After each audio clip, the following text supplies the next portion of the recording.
Hi, I'm James Naylor Green, professor of Brazilian history and culture at Brown University and the national co-coordinator for the U.S. Network for Democracy in Brazil.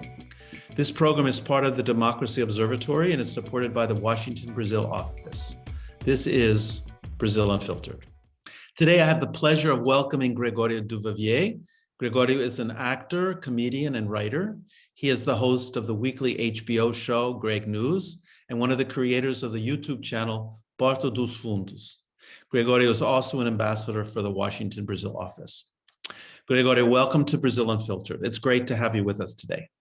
Thank you so much. I'm really happy to talk with you. And thank you also for your work with the Washington, Brazil office. We really need some international help in this moment. Gregório, why don't you start by telling us a little about your trajectory? How did you start doing humor? So I started when I was, I think, maybe 13 or 14 in theater. I used to do drama classes and improv classes. Although I was shy, or maybe because I was shy, my parents put me in theater and drama classes, and I fell in love with improv. So I started doing improv and writing also for myself in theater. And as just like anyone in Brazil that started doing comedy, you start also working with Globo, because Globo is this huge conglomerate now in Brazil. So I started working for Globo when I was like 19 or 20, writing and after acting. And when I was like 26 or 27, me and some friends that also wrote and also act for Globo, we felt like a little bit, how would I say, imprisoned, like not as free as we would like to, because in Globo we couldn't talk about politics or about religion, about it's a huge broadcast TV, kind of conservative, although it's not the more conservative TV, it's like kind of conservative. So we couldn't talk about lots of things that we would like to, lots of taboos and everything. So we went to the internet to try a more like edgy content. So we started doing Porta dos Fundos, which means like back door, because it used to be like our back door from the big broadcast TV. So we started doing YouTube were our back door, and it grew so much that now it's our like front door. We everybody left Globo, and we have now our own channel, not only on YouTube, but it's also produced. It's a big, like we produce lots of content. We produce my show on HBO. We produce shows on a lot of Brazilian channels on broadcast too. We're like this content creator a group of people, of creatives, and we're really and we believe in comedy as a way of changing society and creating awareness, in people.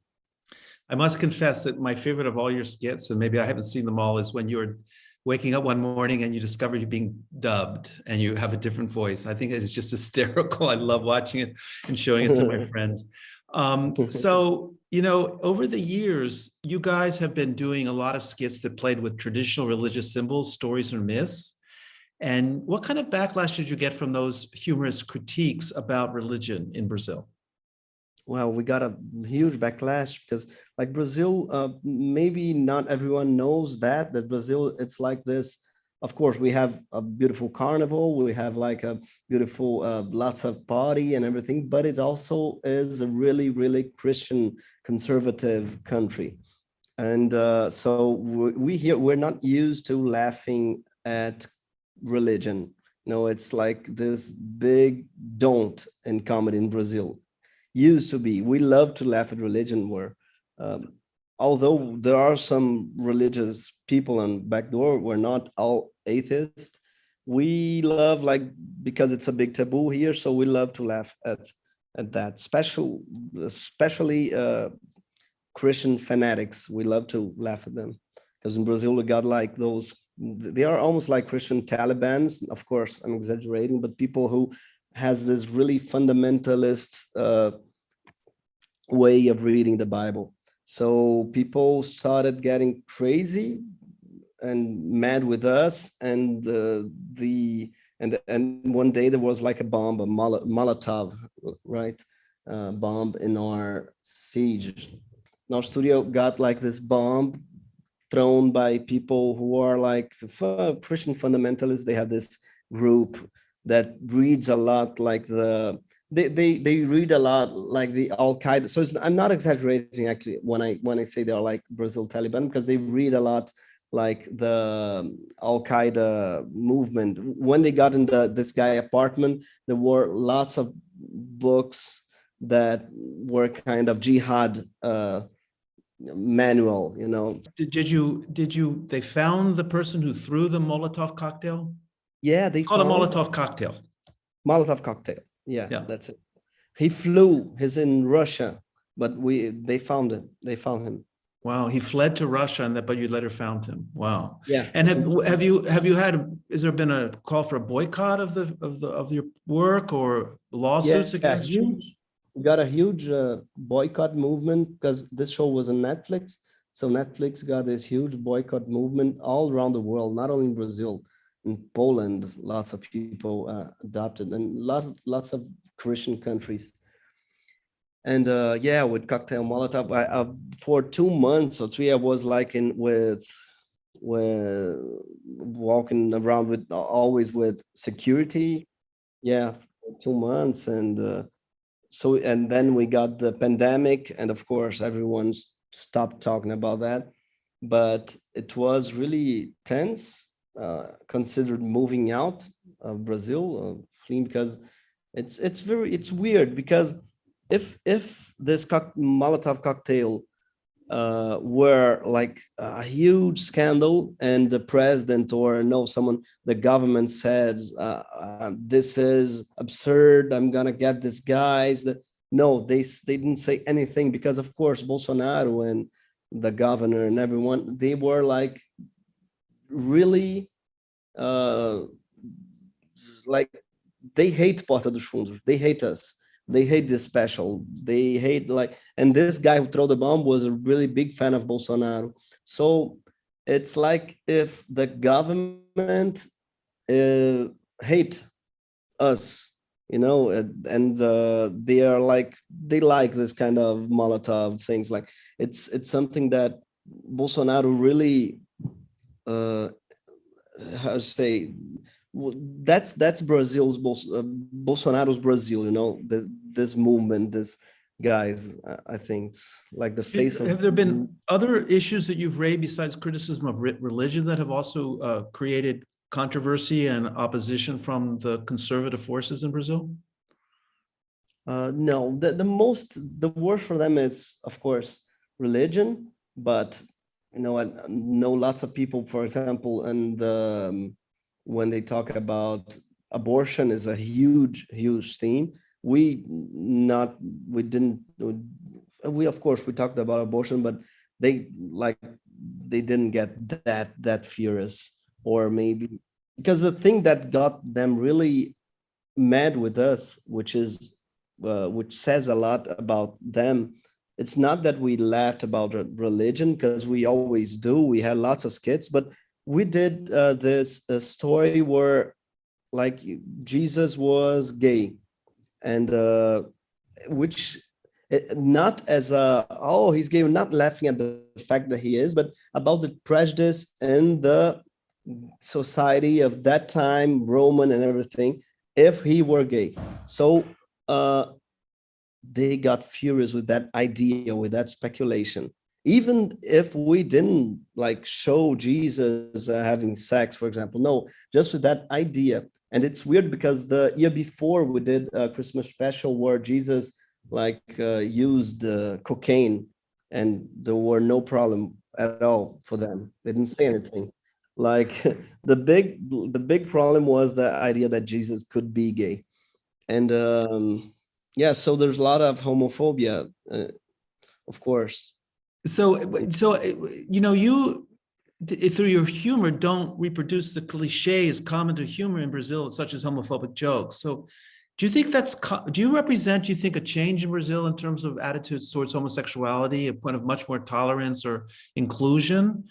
Is this just something that is Porta dos Fundos, or do you think this is really representative of your generation?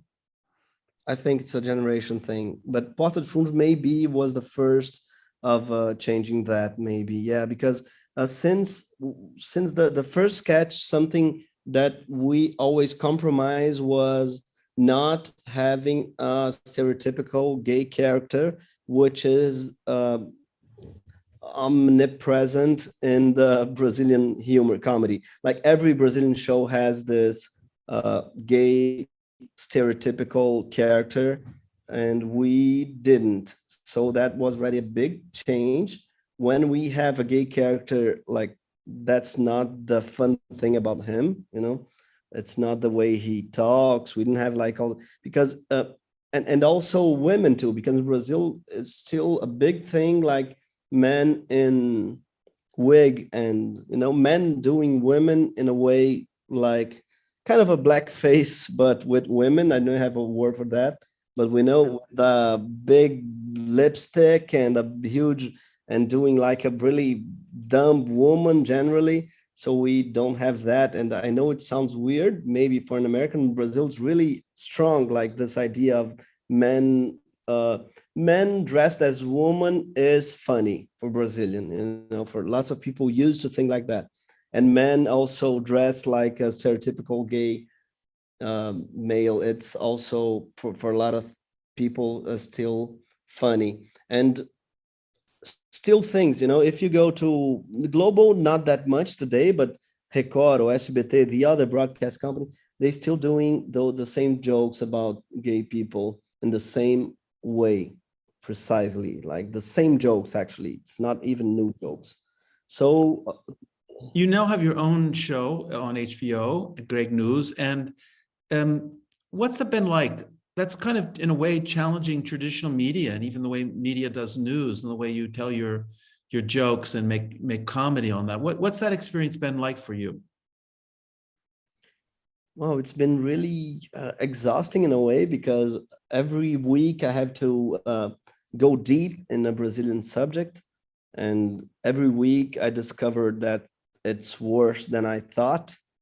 I'm always surprised with what we get, and it's really hard not to think that Brazil it's condemned to failure, you know, because we got so much deep trouble. And when you go to history, you see that those troubles are like really ancient, you know, it's really old. And so it's really hard not to get completely disappointed and completely pessimistic in a way that you get depressed, you know. So everyone, yeah, we in our team, we're like 10 or 12 writers actually.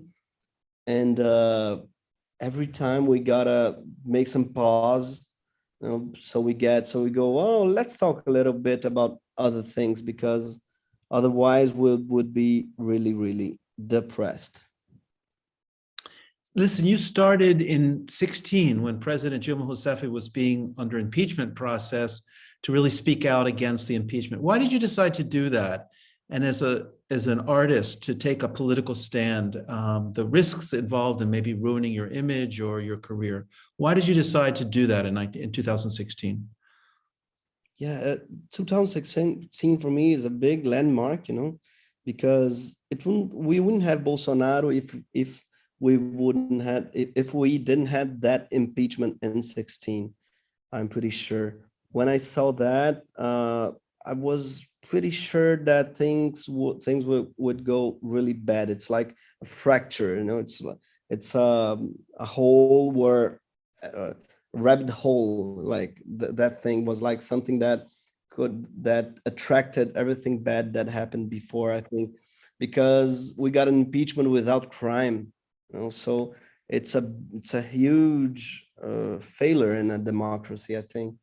And as a humorist, I felt that the left was communicating really badly. Like we lost our ability to talk with young people, the left.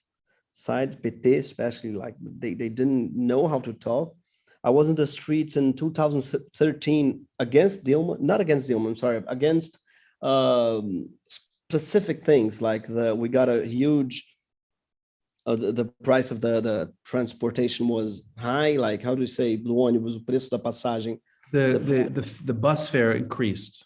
Yeah, we got a big bus fare increase, and which also we got lots of corruption in the World Cup.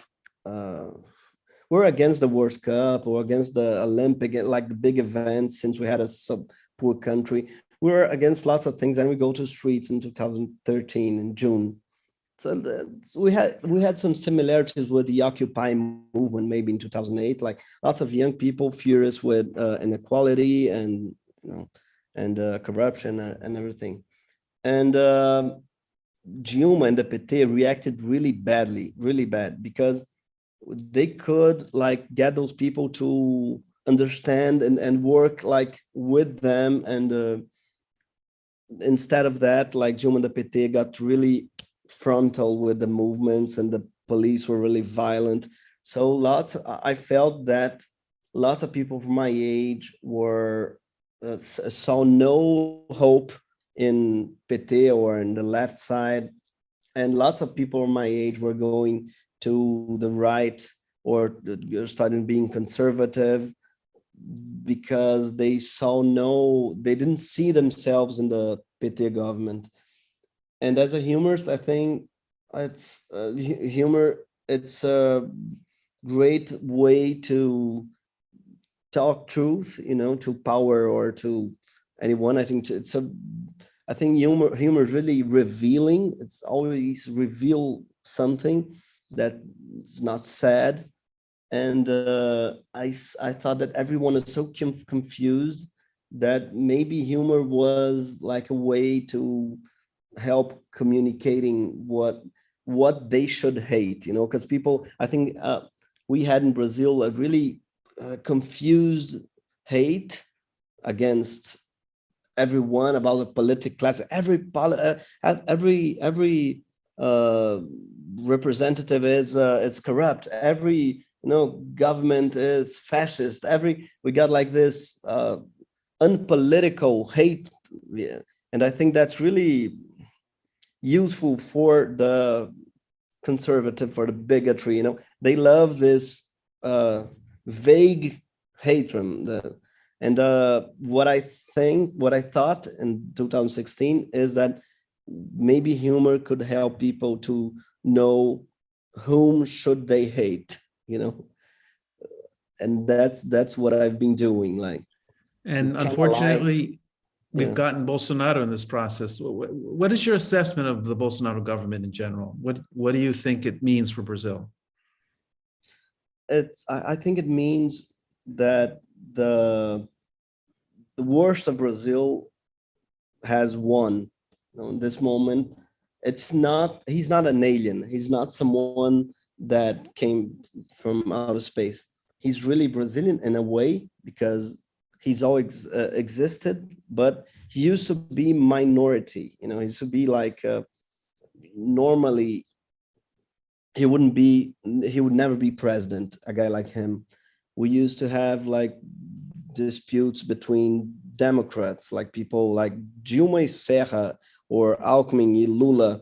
It's like it's kind of a Democrat-Republican dispute. Perhaps the old Republicans. I'm not sure that exists anymore in the Republican Party of 2022. Exactly. But yeah. United States, I think you had the same problem. Like we used to have like those duels between people in the democratic field, and Bolsonaro is completely out of the democratic field. Although, as I said, he's really Brazilian. We had been the last country, I think, in America, in an American continent, to abolish slavery, right? I think right, 1888, exactly. Yeah. We have been like, we never did reforma agraria. How would you say? Agrarian reform. Reform. We have never. We are really. We got like Bolsonaro is the face of a certain Brazil. Mm-hmm. Like rural in a bad way, slave owner, and of course homophobic and sexist and everything you already know. And that we got that really, really strong in Brazil. And Bolsonaro is the face of that. Although every day I had to remember myself that Brazil is not only that. Brazil is always the country. It's also, I'm sorry, the country, for example, with the huge healthcare, public healthcare that actually saved us from having even more deaths in the pandemic. And it's also a place where you can get a really good college education for free. It's a place where we got like lots of great things that even Bolsonaro didn't get to destroy, even though he tried a lot. What's your perspective for the elections in 22? Well, I'm so optimistic that I'm getting worried with my optimism, because it usually doesn't work well when you're so optimistic. So I'm trying to get a little bit more pessimistic, because if the election were today, Lula would win like with a huge margin, I think, if it were today. But we got now like 6 or 7 months where Bolsonaro's gonna play really dirty, né? He's gonna play, I just say in Brazil, vai jogar sujo. And he's really good at misinformation. He looks a lot like Trump in this way, but Brazil may have more freedom to misinformate. Like I know United States is also really liberal with information, but like now in Brazil, we have like this, he has this huge, we call hate cabinet, o gabinete do ódio, which is people like that works for him just to create fake news or create conspiracy theories against anything. And they have this huge network that they create in WhatsApp, and worse, Telegram, because Telegram, we don't even know exactly where it's located. And we know his owner. The Brazil Justice tried to talk with them. They don't even answer them, Brazil Justice. So we know that they got this huge network that we don't even know the size, where they get their story really fast in the cell phones of millions of people. But what we saw on the pandemic is that it's not enough to create narratives when the reality is so hugely, in the face of people. Like people got hunger, came back to Brazil. People are hungry. There's no narrative to make them, not hungry. There's no narrative. You have to really feed people so they change their idea. So the reality in Brazil actually got Bolsonaro, like, it's gonna make him fail, I'm pretty sure, because in 6 months he can create the narrative he wants. Unfortunately, he's not gonna get how to feed people and get them employed, in 6 months or 7 months. It's not possible. He lost the time. He had 4 years and he didn't do like anything. Gregório, there are lots of very curious figures who've come to the fore and resurfaced during the Bolsonaro government, most likely, except for Brazil's living in the United States or Brazil's specialists like myself, most educated people in the US who try to keep up with what's going on in the world would only know about Bolsonaro, which the press calls the Trump of the tropics. Perhaps the far-right ideologue Olavo de Carvalho, who just passed away of COVID, most likely, even though he was a COVID denier.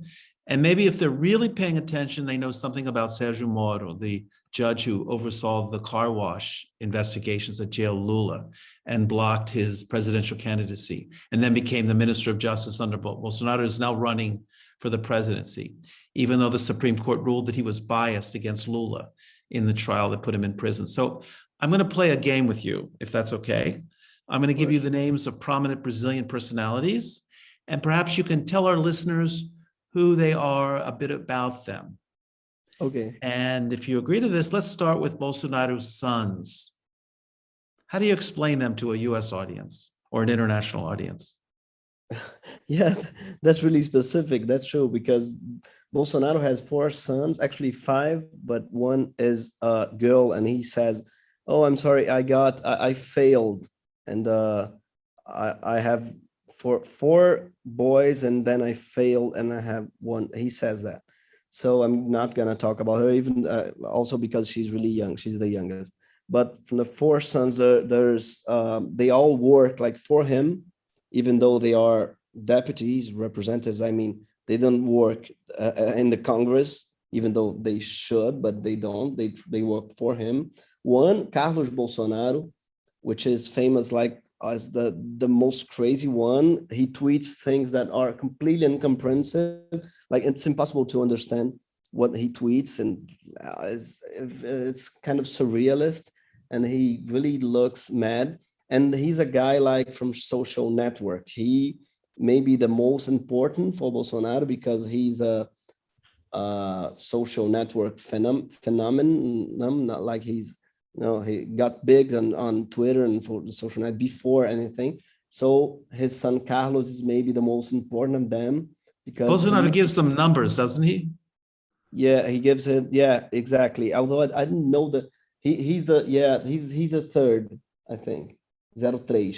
They call like the 01, 02, 03. No, he's a second. He's a 02. Although he's the 01, he's the most important, like the most Mhm. close to Fred. He has like the Twitter account. People already proved that it's not Bolsonaro that tweets, it's him. So Uh-huh. he's the guy that tweets for Bolsonaro. Um, the 01 is Flávio Bolsonaro, which is involved in corruption, lots of scandals. He got really rich, and he says it's with a chocolate store, although it's obviously not, because people don't get rich with one chocolate store, and got millionaire.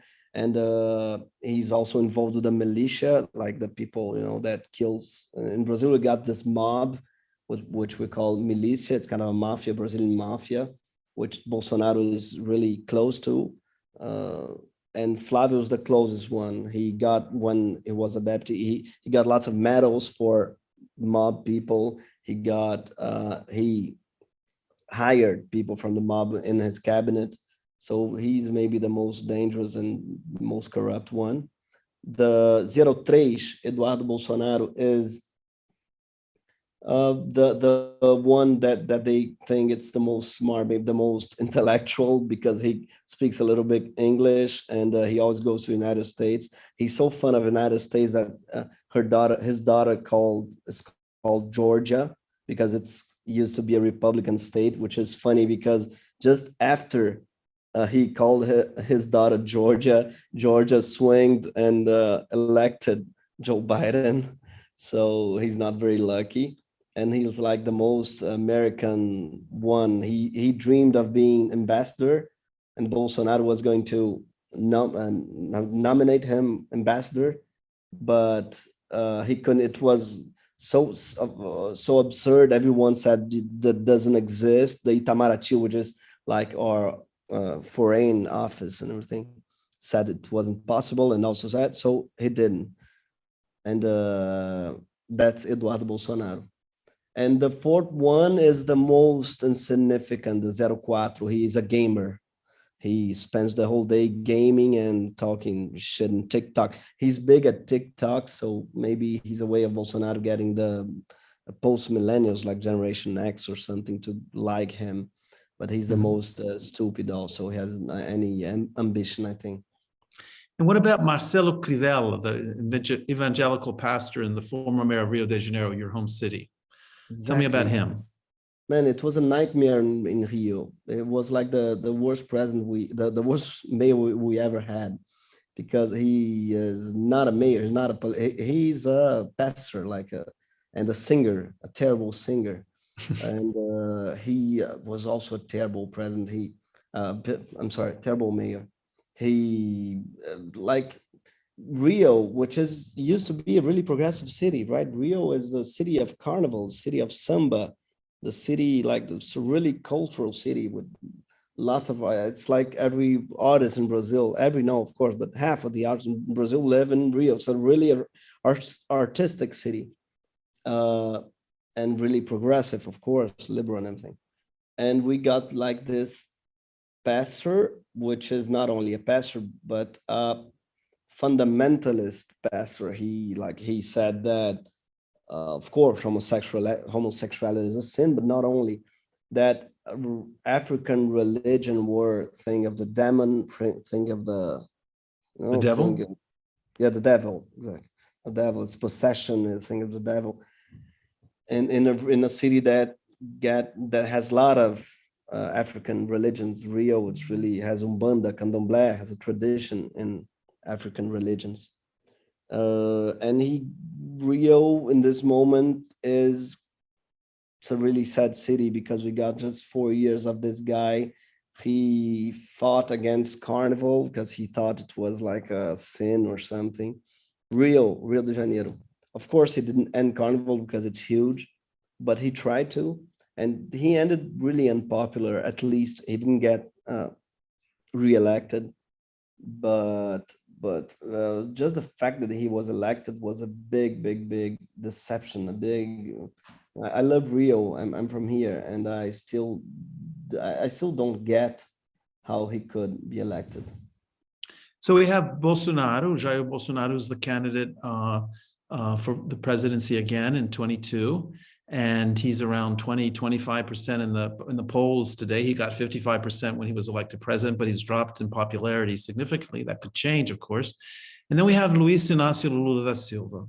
How would you describe Lula to an international audience? Who is Lula? Lula, he used to be president for 2 mandates.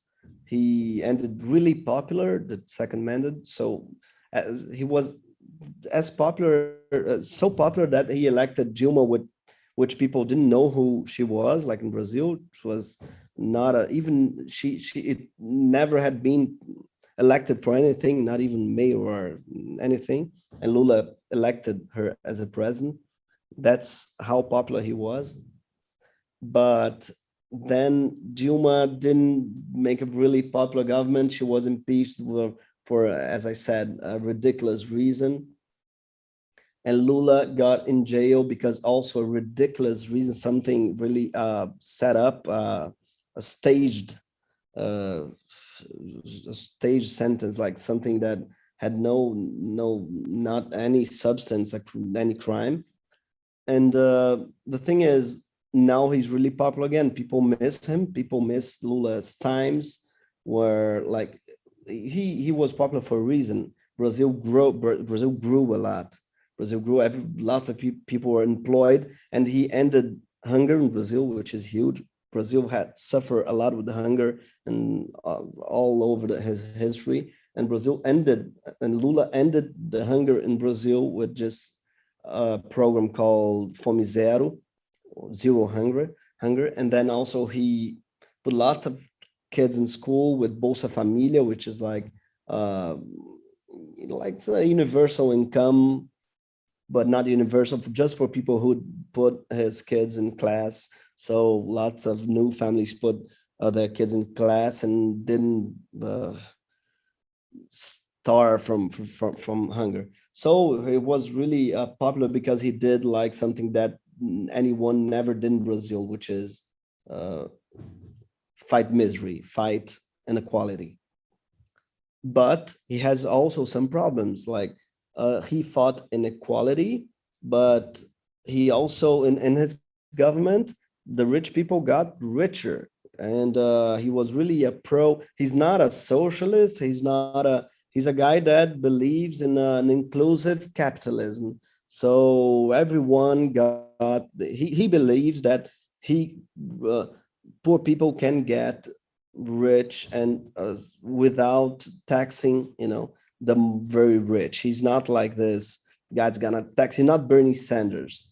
He's more like in the United States, I don't know, it's really hard to compare, but he's like he would be a Democrat, maybe the right wing from the Democrats. But in Brazil, we got so much far right with Bolsonaro that Lula, which is a center left, is considered by a lot of people like an extremist, like an extreme right, which he isn't. And that's why I used to criticize him when I was young. Used to criticize Lula because he was a centrist. He was like, we used to say Lula is a right-wing fascist. I don't know. We don't say that anymore. Now everyone is really Lulista. I'm really Lulista, like Lulist. It's a huge thing. He come back from prison with like bigger, because it was like an unjust prison. Everyone know, of course, but a lot of people in Brazil see that his prison was ridiculous. Also because his judge became a minister of Bolsonaro, so it got really clear for everyone that the prison of Lula was absurd. So in this moment, everyone, like, I know Lula is as maybe the most popular in his life. I know people are, even with my generation, me who grew up like criticizing Lula because of course he was a president, I forgot all of them. So when I have to criticize Lula, I have to remember why exactly did we criticize Lula, because it's so hard now. We love him so much because we're all like in love with this guy. He knows how to tackle Bolsonaro better than anyone, because what Bolsonaro, he loves to get the discussion to the unimportant subjects. He loves, it's of course not anything, it's unimportant, but he loves to talk about language or jokes or religion, or he loves to talk about things like now if PT wins, if Lula wins, there won't be restroom for boys and girls. Boys will have to go to the same restroom as girls. He like invent this kind of things. And me and people usually like my generation, like the woke generation, we used to say, no, but what's the problem with mixed restrooms? Shut up, everyone. We like go and we argue with him in his field, like, which is like the field of that he wins in Brazil, because Brazil is kind of conservative in those gender, for example, subjects. So when we start to argue in this field, there's a chance that he wins. What Lula says is he doesn't argue in that field of discussion. He talks about, okay, that's not important. I'm sorry, Bolsonaro. I have to talk about feeding people because people are dying of hunger in your country, in the country you're president. So what he does, and he's doing really well, is to not let Bolsonaro choose the field of discussion. He's getting the discussion where it mattered the most, which is like employment and food and money, of course, salaries, inflation. Brazil's facing a really big inflation, 10% this year of inflation. And so what Lula is saying is, let's discuss that. Let's discuss people having a better life. And that's why he's big. Gregório, there are mainstream press calling for a third way. In other words, people who are a candidate who would not be Lula or Bolsonaro. Can you explain the concept to our listeners and viewers? I know you did a really wonderful show on the third way in Portuguese, but what are they talking about when they talk about the third way between Lula and Bolsonaro? Yeah, the third way is a media obsession in Brazil. Every like big media channel saying, well, we have to have this third way because they think Bolsonaro is an extremist, which he is, but they think Lula is also extremist, which he isn't. Lula is kind of a centrist guy, as I said. But people think Lula is extreme. So they need a third way, like someone that is not as left as Lula. But I think it's ridiculous because Lula is not a leftist guy. He's not a socialist. So Lula for me is a third way. Lula is a third way between Bolsonaro and the communists, for example, even the social, for Boulos. I love Boulos, actually. It's a guy that I love, a socialist from the movement, the MTST. It's a movement for people without home, or for housing and everything, people. But yeah, maybe like Boulos is a guy, is a leftist guy. Lula isn't. Lula has always been, in his life, this middleman between the very rich. He was how do you say, syndicalist? He was a union leader. Union leader. Yeah, he was a union leader. So he has always been this guy, like this middle guy between the owner of the companies and the working class. That's why he does brilliantly. So he's like a third way between the people and the rich. And that's what actually why we criticize him. He's not a guy that's gonna he's not promoting rupture with the system. He's not promoting, eating the rich agenda, but he's like, oh, everyone must get rich together. So he's a third way. We have in the third way three major candidates: Sergio Moro, who I already mentioned, who was the person who prosecuted Lula and put him in jail so he couldn't be a candidate in 2018, and then became the Minister of Justice under the Bolsonaro government. What are your opinions about Sergio Moro? How do you understand him? I understand as a cancer. I'm sorry to say that, but someone who grew in the fails of the Brazilian justice system. He's a guy that imprisoned Lula with a staged accusation and went to the government of the guy that won for Lula. Just because Lula was in jail, Bolsonaro won and hired Moro. He could never accept that. But when he accepted that, he proved what we were already saying, that this guy is not a judge. He's a player. He's always been a player. And he is this guy who is kind of he's Bolsonaro. He pretends he's not a Bolsonaro now, but he is a Bolsonarista. Like there is this there's Trump and the Trumpism, and there is Bolsonaro, the Bolsonarism. And Moro is a Bolsonarista who understood that he could grow apart. And now he's pretending he's not, but he's always been. So I didn't understand as a third way someone that was Bolsonarista until last year. So he's not a third way. We also have another person named Ciro Gomes, who was a former governor and a minister in the Lula government, who is polling around, at this point, 7 or 8%, the same amount as Sergio Moro. What would you tell us about Ciro Gomes? I think he's a serious guy, and he would be, I think, a really great minister for Lula, for example. He is kind of a third way, since he's not Lulista, he's not Bolsonarista. So maybe Ciro is the only guy that is really a third, as between the two of them. But I think it's a shame that Ciro is trying to get votes from the anti-Lula. So he, in this moment, he's really fighting against Lula and saying terrible things against Lula, that Lula is a kleptocracy and everything.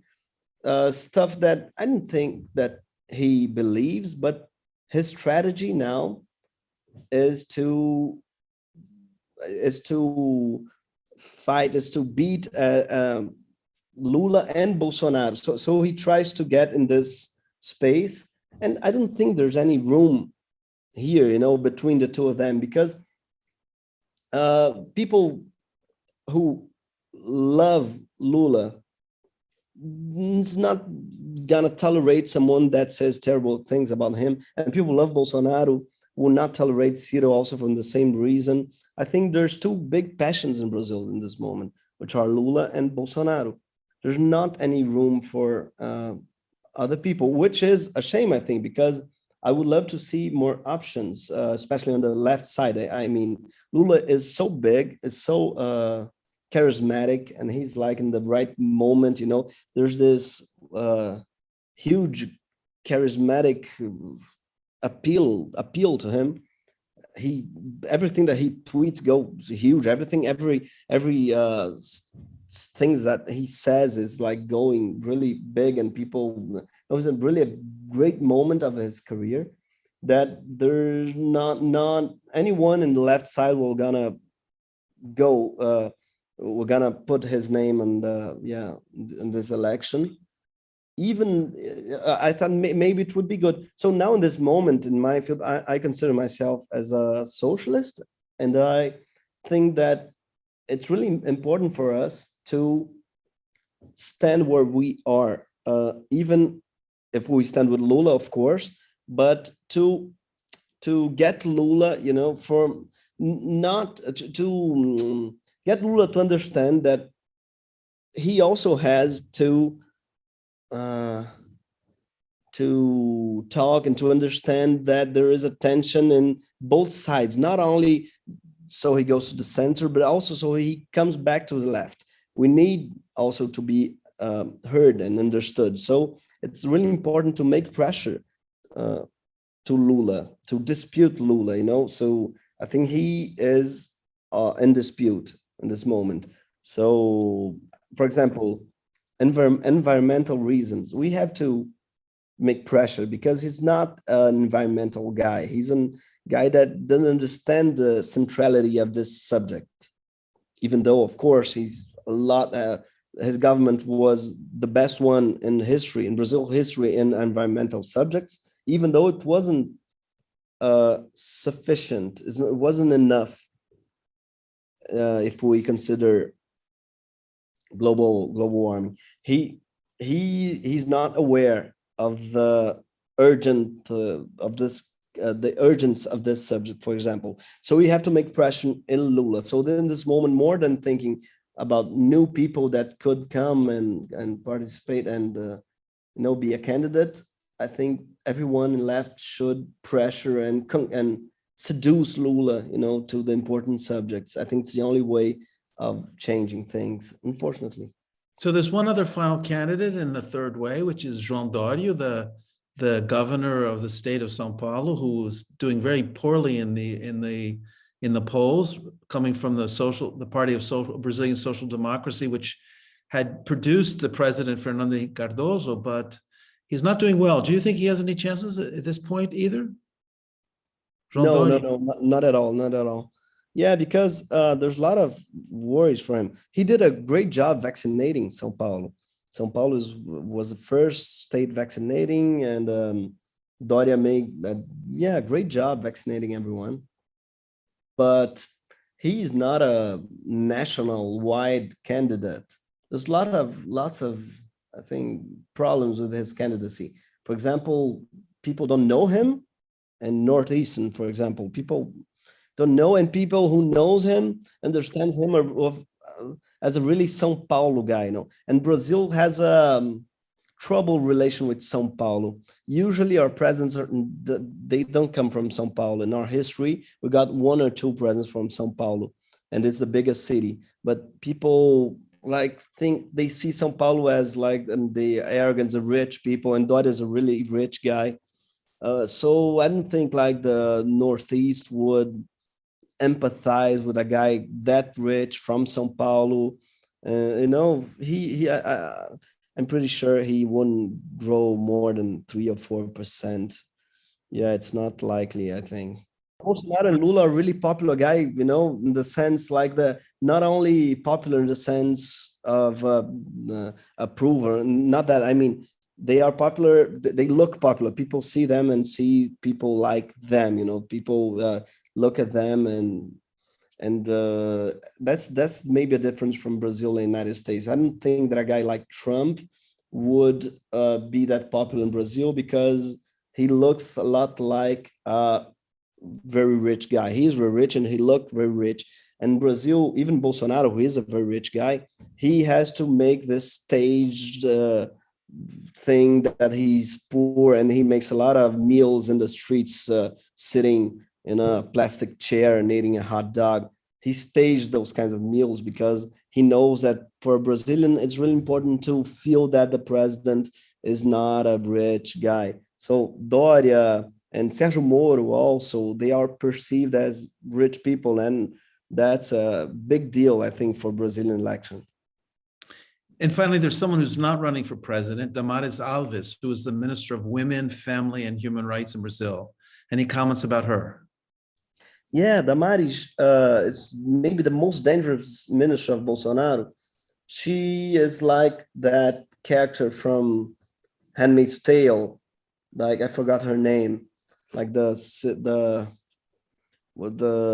nun, like the chief of the nuns, of Handmaid's Tale, because she is really, really conservative, a lot, like maybe more than Bolsonaro, if that's possible, and also really popular between Bolsonaristas. People love him.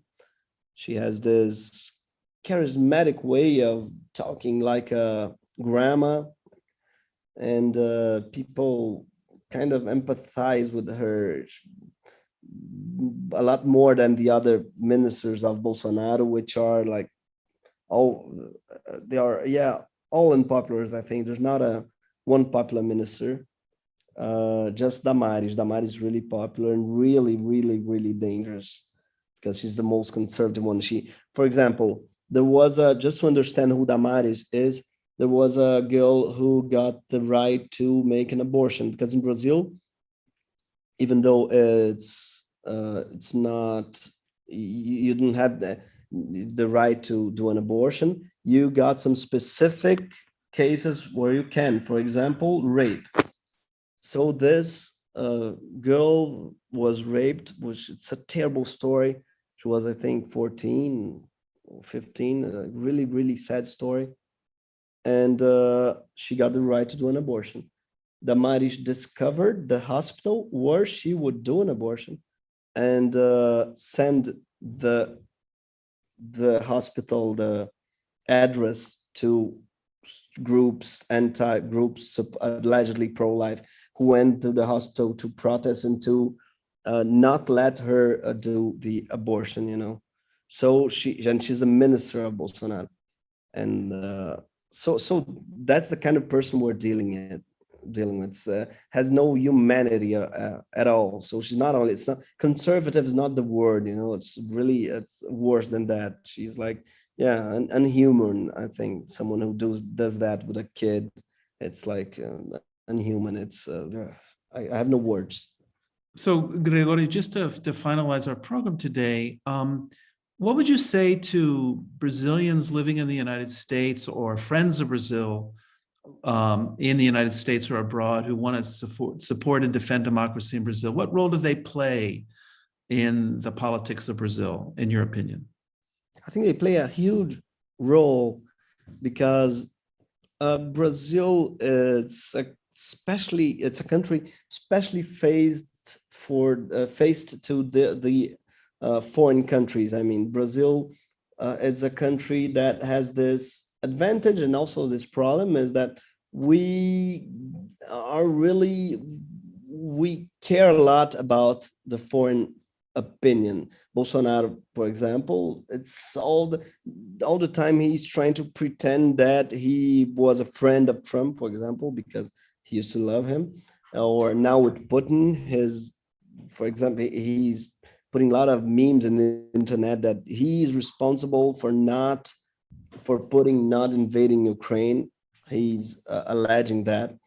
So it's really important for us and for Brazilian electorate, I think, to understand that Bolsonaro is alone.